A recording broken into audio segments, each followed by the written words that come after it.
Let's now talk to SCOPA. The Office of the Auditor-General has told the Standing Committee on Public Accounts, or SCOPA, that South African Airways was given 38.1 billion rand in capital injections from government.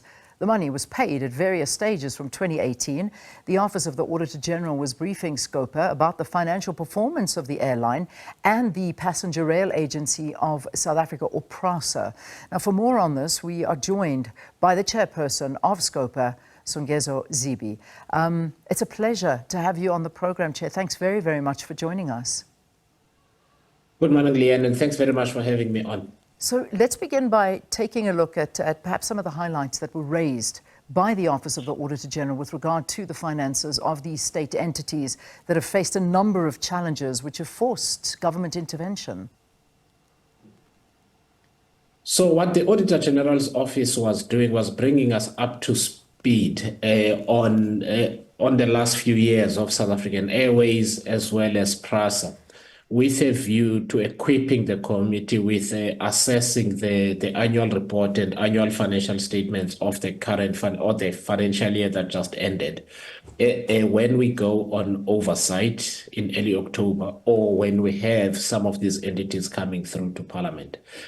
And since your intro began with SAA, I think maybe I should just say three things at SAA. SAA has exited business rescue, and because it has exited business rescue, there are a couple of things that we need there. It needs another injection of capital, unfortunately, because SAA no longer has the number of planes that it used to have before. It can only fly domestically, as far as I can remember, the Johannesburg, Cape Town route and Johannesburg, Durban. There is a growth strategy, but that growth strategy is unfunded, precisely because the government has paid in a lot of money over the years into South African Airways. The deal that was on the table, I think it was with a company called Takatso, has broken off, so it's not going to happen anymore. That has got a serious implication, Leanne, because there is a SAA Technical. SAA Technical relies on South African Airways for its business. If SAA is not growing, SAA Technical is in the doldrums. Similarly with air chefs, that some people who fly domestically have seen before. They relied on SAA, and if SAA is not functioning, they can't. And then Mango Airlines is also in the doldrums. So Cabinet needs to make a decision about how all of these entities are going to be funded again. Yeah, and it really is. It's a massive situation. It certainly is. I mean, the finances. Let's focus on SAA firstly. I mean, the finances which led to the airline undergoing a business rescue process came under the spotlight in yesterday's meeting. Did the Office of the Auditor-General give any indication about whether there is an improvement or not, even though it's devoid of financial reporting? South African Airways is a going concern. We have been assured that by the end of this month, the latest audited financial statements will be ready and presented to Parliament. So that's an improvement on its own, because previously South African Airways have not been able to file financial statements with Parliament at all. So that is finally going to happen. The second thing, like I said, SAA is now a going concern. It is no longer insolvent. However, it is simply unable to grow without a further injection of capital. And Cabinet must make a decision about how that is going to happen. So, I mean, one of the things is that you heard that SAA has failed to file another financial audit statement. What are the reasons that the Office of the Auditor-General gave for this? Look, there was a time when South African Airways, firstly, they had the governance problems that they had years ago. And one of the difficulties with completing financial statements is because there has to be a paper trail of all your assets and liabilities and so on. And when a place is literally falling apart, it becomes very difficult to verify whether the assets that you are listing are really the assets that you actually have, similar with liabilities and so on. And then SAA went into business rescue, and then there was the supposed deal that was going to happen that didn't happen. So there have been a lot of challenges and other problems within SAA, but the Auditor-General did indicate that SAA should be able to file a financial statement. And one of the things they had to do was to conduct the audits of the previous year that couldn't happen concurrently with the latest audit, and they've been able to pull it off. Yeah, I mean, it's acting CEO John Lamola basically saying and saying that all indications are that the airline may actually post a net profit for the year. That's what the acting CEO is saying, and I mean, I know they're currently being audited, but they are still saying that, you know, this there has been a turnaround, even though we still don't have proof and evidence of this. That evidence, Leanne, should come soon. And like I said, at least as of the audit before this one, we've been assured that SA is a going concern, which means it is able to meet its short-term commitments financially, which, as you know, is a huge turnaround because SAA was running huge losses and netting billions of rand from government in order to run its daily operations. These things take time. I think South Africans must accept that when a company has been destroyed in the way that South African Airways was, it takes time to recover, whether that is Eskom, whether that is Transnet, and all of these other state-owned entities. What is really important is that we keep our eye on the ball, we make sure that all commitments are met, the governance continues to improve, and we have the right people in the right roles to turn those entities around. And of course, we must solve the big problem of where to find the money. Yeah. So, I mean, when we look at SAA, and I mean, when we look at it leases 16 aircraft as of now, flies fewer than 20 times a day. And this is basically what happened after it entered business rescue in December 2019, when at that time it leased 52 aircrafts and it flew more than 20 times a day.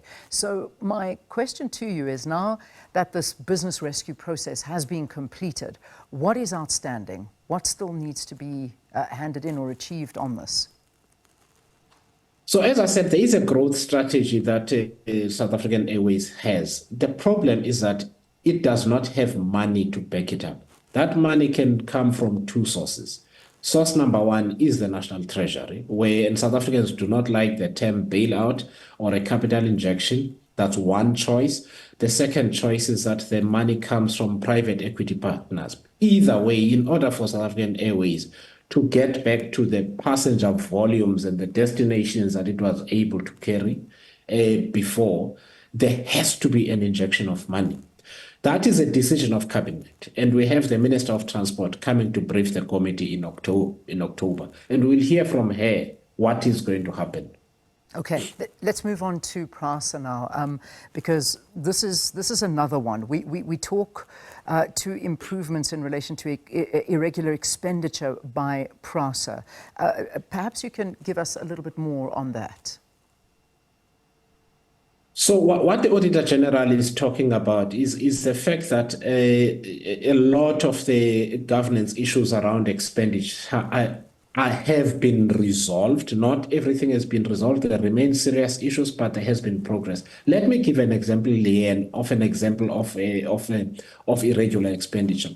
When an entity like PRASA, this is an example specific to PRASA, procures equipment and other things, but it has not properly estimated the demand that equipment is going to be needed for, what you end up with is a redundancy of some of that equipment because it is not being used. That falls under the category of irregular and wasteful or fruitless expenditure, as an example. So some of those issues that need technical expertise have to be resolved.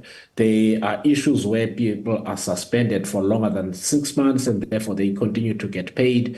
There are instances where the legal contract between PRASA and suppliers is such that is so vague that in the process of accounting, they cannot account for whether that money has been committed or has not been committed, and therefore cannot be used for other purposes. So there are still issues like that, but again, I think it is important to say the situation is improving. One thing I would say to viewers is to give an example of the level of work that needs to be done. As of the previous audit, PRASA used to make a revenue of over 2 billion rand at some point.